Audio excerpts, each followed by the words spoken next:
Hi, I'm Paul from VeloWorks, and I'm going to tell you why I love riding my vintage/retro road bike.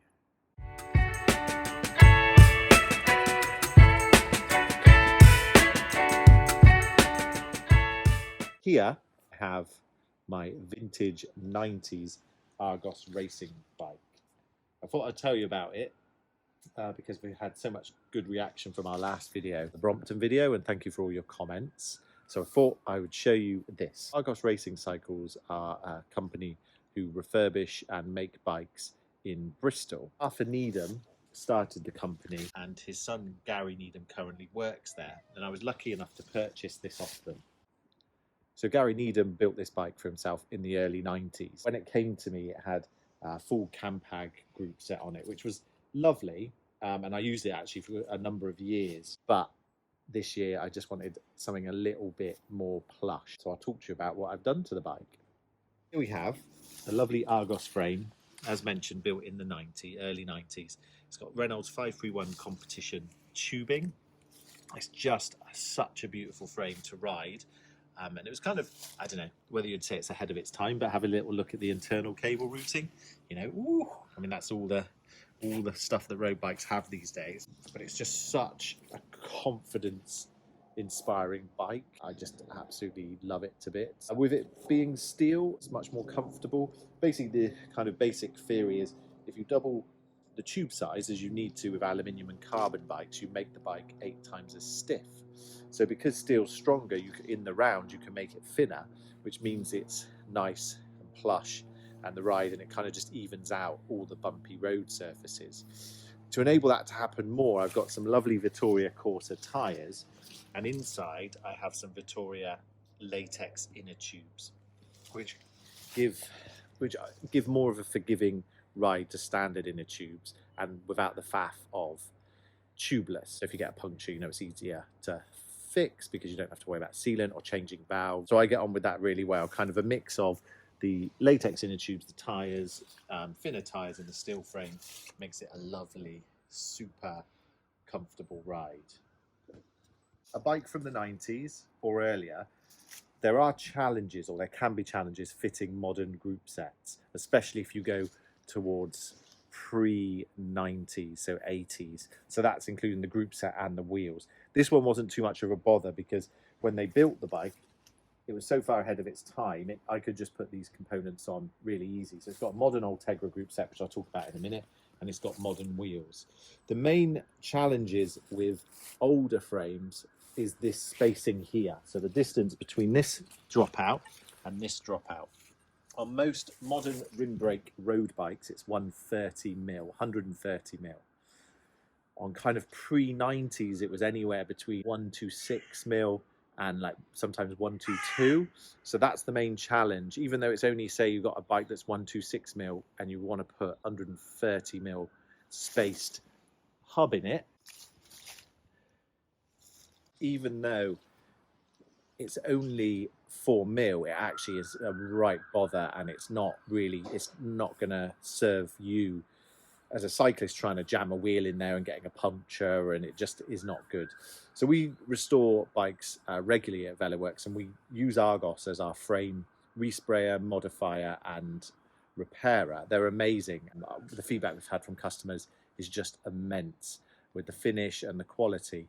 And what they can do is they can take, let's say an early 80s bike that has 126 mil spacing at the back, and they can widen the frame and track the frame so it can take modern parts. We've done this a lot on Flying Scot bikes when we were up in Glasgow, which we still do restorations in Scotland, and the frames come back and you can just bolt all new parts on. It's a lot of work, but it's so worth doing because you spend X amount of money and you've basically got another bike, and the frame is ready to go for another 20, 30, 40 years.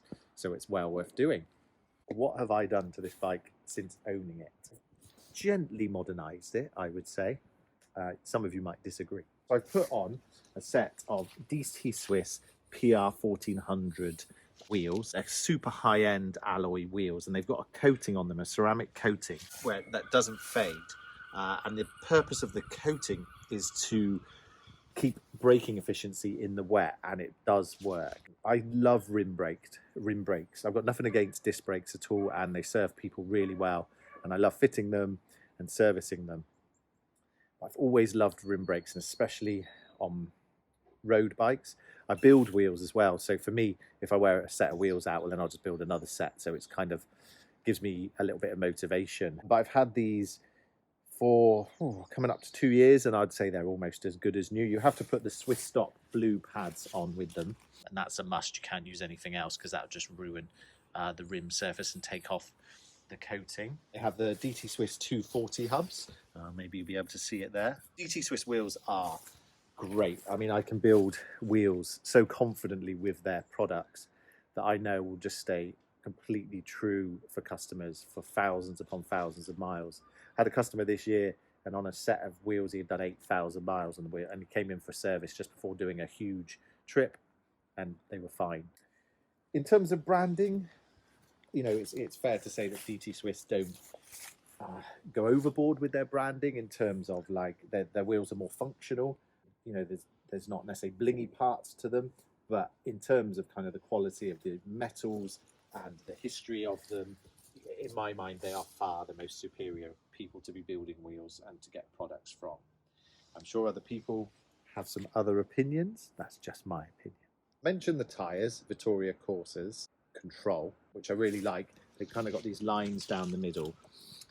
So they are kind of for kind of rougher surfaces, and they really do grip. You can feel like if your tyre wants to give way one way or the other way, you can feel that they do work. I've rode this bike mostly in Scotland where the roads are pretty horrendous, and so they've been really tested on there. So I won't come away from that tyre. I'm happy with that tyre kind of all year round. Next thing to talk about is the Groupset. So it had a really nice Campag Groupset, and back in the 90s Campag were at the top of their game, but for me now Shimano are just so much better in terms of products, development, you know, the quality of the shifting, parts availability. So one day this year in February 2022, it was a little bit of a quiet day in the workshop, and I took the bike in for a service, but it came back surprisingly with a nice new Groupset on it, much to Sarah's dismay, but she got over it quite quickly. But so what I did is I put the R8000 Groupset on, Ultegra.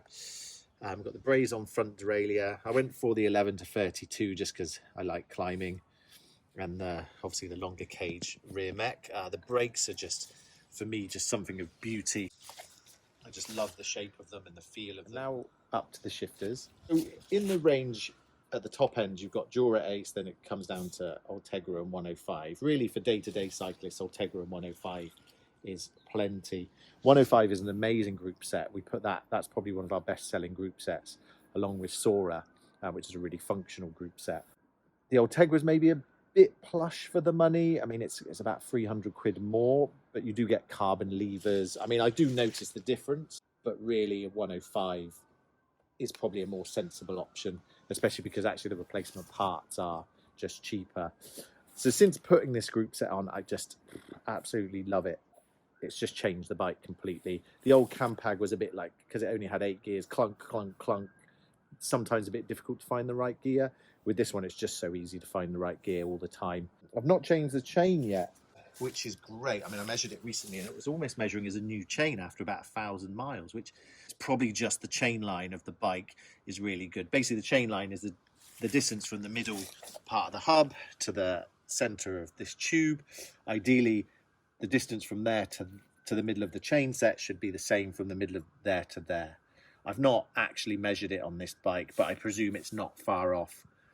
So with a bit of sensible gear usage, the chain's all good. So for handlebars, I did change them. The old stem kind of developed a bit of a creak. I don't think it was anything major, but as it was about 30 years old, I thought maybe I'll just change them. I went for Deda stem and bars. These were more compact than the older bars, which I actually liked because I found I went on a ride, and because they were kind of really retro, when I went down on the drops, I was almost like that, where there's like that.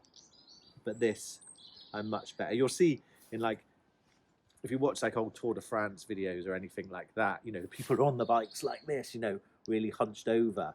So this is a 58 centimetre bike, and I think it's perfect for me. If I go for a modern compact bike, I should be about 53 centimetre, 54, which I've never ridden.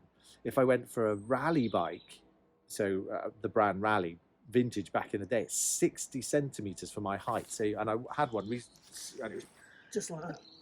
You're just going down, and your head's down.